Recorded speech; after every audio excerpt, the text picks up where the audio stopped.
Students, पिछली बार हमने पढ़ा पर्यावरण के बारे में। पर्यावरण क्या होता है, पर्यावरण किसे कहा जाता है। आज हम पढ़ने वाले हैं पर्यावरण के घटकों के बारे में कि पर्यावरण किन किन घटकों से मिलकर बनता है। पहले हम एक बार फिर से देख लेते हैं कि पर्यावरण क्या है। पर्यावरण हमारे चारों तरफ पाई जाने वाली प्रवृत्ति है जो मानव को हर जगह हर समय प्रभावित करता है। इस प्रकार हम कह सकते हैं कि हमारे चारों तरफ जो भी पाया जाता है मुख्य रूप से भौतिक दशाएं, जैसे सूर्य का प्रकाश है, मृदा है, जल है, खनिज संसाधन है, ये सभी मिलकर किसका निर्माण करते हैं? पर्यावरण का निर्माण करते हैं, जो हर जगह हर समय मनुष्य को घेरे हुए रहता है। तो पर्यावरण एक प्रकार की सराउंडिंग है जो मनुष्य को घेरे हुए है, मनुष्य को प्रभावित करती है, उसकी गतिविधियों को प्रभावित करती है। अब हम देखेंगे कि पर्यावरण के कितने घटक होते हैं। जैसा कि दिखाई दे रहा है, पर्यावरण के मुख्य रूप से 3 घटक होते हैं, या हम ये कह सकते हैं कि पर्यावरण 3 घटकों से मिलकर बनता है। पहला घटक है जैविक घटक। जैविक घटक जैसा कि दिखाई दे रहा है, जीवन, जिन घटक में जीवन पाया जाता है वह घटक कौन सा है? जैविक घटक कहलाता है। जैविक घटक जो है वो सबसे महत्वपूर्ण घटक है पर्यावरण का। जैवमंडल का निर्माण इसी घटक के द्वारा होता है। यह जैवमंडल को पृथ्वी का जैविक घटक कहा जा सकता है।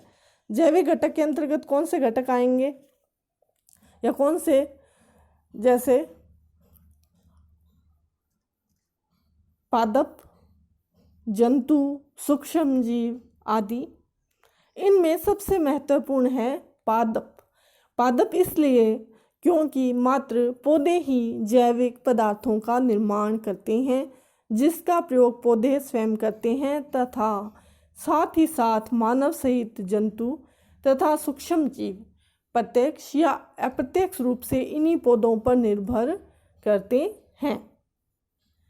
पौधे इसलिए महत्वपूर्ण हो जाते हैं कि प्रकृति में पौधे ये एकमात्र ऐसी शक्ति रखते हैं या क्षमता रखते हैं कि जो सूर्य के प्रकाश को प्रत्यक्ष रूप से प्राप्त करके जैविक पदार्थों का निर्माण कर सकते हैं। अन्य जीवों में ये क्षमता नहीं होती, इसीलिए जैवमंडल के आधार पर पादप होते हैं और आगे इस ऊर्जा को आगे आगे संचारित करते रहते हैं, या पादपों से ये जो ऊर्जा है वो आगे अन्य घटकों में संचारित हो जाती है। आगे हम देखते हैं अजैविक घटक। अजैविक घटक वह घटक जिनमें जीवन नहीं पाया जाता, जो निर्जीव है, जो जीवन रहित है, लेकिन जीवन रहित होने के बावजूद ये घटक जीवन को आधार प्रदान करते हैं या जीवन के लिए ऐसी दशाएं प्रदान करते हैं जिनसे जीवन संभव हो सके। अजैविक घटक को हम अगर देखें, वर्गीकृत करें तो 3 भागों में वर्गीकृत किया जा सकता है: स्थलमंडल, जलमंडल और वायुमंडल। स्थलमंडल वह भाग जिस पर हम रहते हैं, जिस पर विभिन्न प्रकार के स्थल रूप पाए जाते हैं। पहाड़ है, पठार है, अन्य स्थल रूप है, चट्टानें हैं, इसके अलावा खनिज है, मृदा है। इन सब से मिलकर स्थल मंडल का निर्माण होता है। दूसरा मंडल है जलमंडल। जल मंडल जिसमें जो जल है उसका अध्ययन किया जाता है। विविध महासागरों, सागरों, नदियों, झीलों, तालाबों, भूमिगत जल, इन सब से मिलकर जलमंडल का निर्माण होता है। पृथ्वी पर यदि हम देखें तो पृथ्वी का 2/3 भाग जल से घिरा हुआ है या जलीय है, जिस वजह से पृथ्वी को नीला ग्रह भी कहा जाता है। इतना अधिक जल होने के बावजूद पृथ्वी का अधिकांश लगभग 97% जो भाग है वो कैसा है? जल का खारा है और पेयजल योग्य नहीं है। मात्र 3% जल है वो स्वच्छ है और पेयजल योग्य है। तो ये हुआ हमारा जलमंडल। आगे देखते हैं तीसरा मंडल वायुमंडल। जैसा कि हम जानते हैं हमारी जीवनदायिनी गैस ऑक्सीजन इसी मंडल में पाई जाती है। ये भी जीवधारियों के लिए एक बहुत महत्वपूर्ण मंडल है।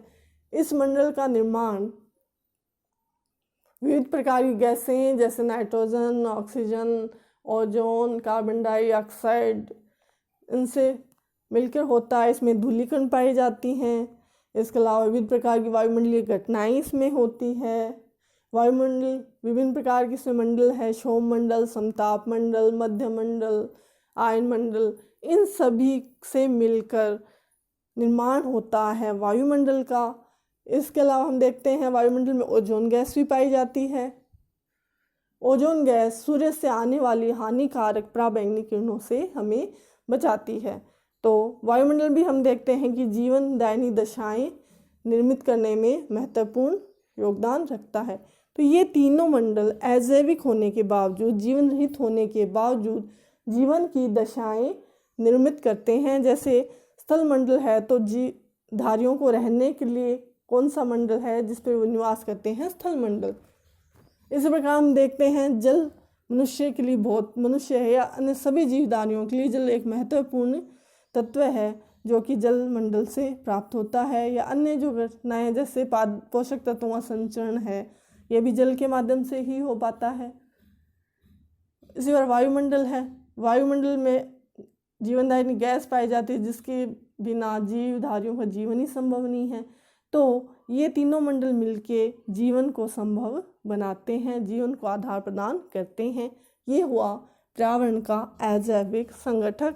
तीसरा घटक हम देखते हैं ऊर्जा घटक। ऊर्जा घटक जैसा कि हम सभी जानते हैं कि ऊर्जा, किसी भी कार्य के लिए ऊर्जा आवश्यक होती है। बिना ऊर्जा कोई भी कार्य संभव नहीं है। हम अपने दैनिक जीवन में कार्य करते हैं तो उसके लिए हमें ऊर्जा चाहिए होती है। ऊर्जा हमें भोजन से प्राप्त होती है। यदि हम भोजन नहीं करें तो हमें ऊर्जा नहीं मिले और बिना ऊर्जा हम कोई कार्य नहीं कर सकते। तो ऊर्जा भी पर्यावरण का एक महत्वपूर्ण घटक है। पृथ्वी पर ऊर्जा का मुख्य जो स्रोत है वह सूर्य है। सूर्य की ऊर्जा ही वह मुख्य तत्व है जो कि संपूर्ण जीवन तंत्र को संचालित करता है। जैसे स्थलमंडल पर विभिन्न घटनाएं हो रही हैं, अपक्षय है, अपरदन है जिनसे चट्टानें टूटती हैं, मिट्टी का निर्माण होता है और उसी मिट्टी में हम भोजन उगाते हैं। तो वो सूर्य की ऊर्जा के बिना संभव नहीं है। जलमंडल है तो बादलों का बनना, पानी का वाष्पीकृत होना, ये सभी किसके द्वारा होता है? सूर्य की ऊर्जा के द्वारा। वायुमंडल है, वायुमंडलीय घटनाएं हैं, हवा का चलना है। हवा वायुदाब के उच्च से निम्न वायुदाब की तरफ चलती है और वायुदाब का उच्च होना या निम्न होना किस पर निर्भर होता है? तापमान पर। और तापमान विभिन्न भागों में तापमान असमान पाया जाता है या कम ज़्यादा पाया जाता है। वो उसकी वजह क्या है कि सूर्य के प्रकाश का या सूर्य ऊर्जा कम या ज़्यादा प्राप्त होना। तो तीनों मंडल जो है वो सूर्य की ऊर्जा के द्वारा ही संचालित होते हैं। यदि हम आगे देखें जैवमंडल को, जैवमंडल है तो पौधे हैं। पौधे किस ऊर्जा के द्वारा भोजन का निर्माण करते हैं? सूर्य की ऊर्जा के द्वारा। तो इस प्रकार हम देखते हैं कि पृथ्वी पर चारों मंडल है वो सूर्य की ऊर्जा के द्वारा ही संचालित हो रहे हैं। ऊर्जा संगठक में एक और यदि हम देखें वो है भूतापीय ऊर्जा, जो भूगर्भ के अंदर है, पृथ्वी के भीतर है, उसे कहते हैं भूतापीय ऊर्जा।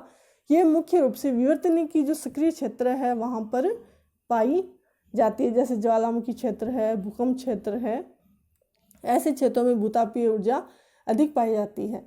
भूतापीय ऊर्जा जो कि पृथ्वी भीतर की ऊर्जा है वह भी विभिन्न प्रकार के स्थल रूपों के निर्माण में योगदान देती है। जैसे किसी भाग का ऊपर उठना है, नीचे धंसना है, अवतलन है, ये सभी जो घटनाएं होती है, पहाड़ों का निर्माण है, पठारों का निर्माण है या सागरों का निर्माण है, इनके लिए मुख्य रूप से जो भूतापीय ऊर्जा जो है वो जिम्मेदार होती है। तो भूतापीय ऊर्जा जो है वो पृथ्वी पर क्या विषमताओं का सर्जन करती है।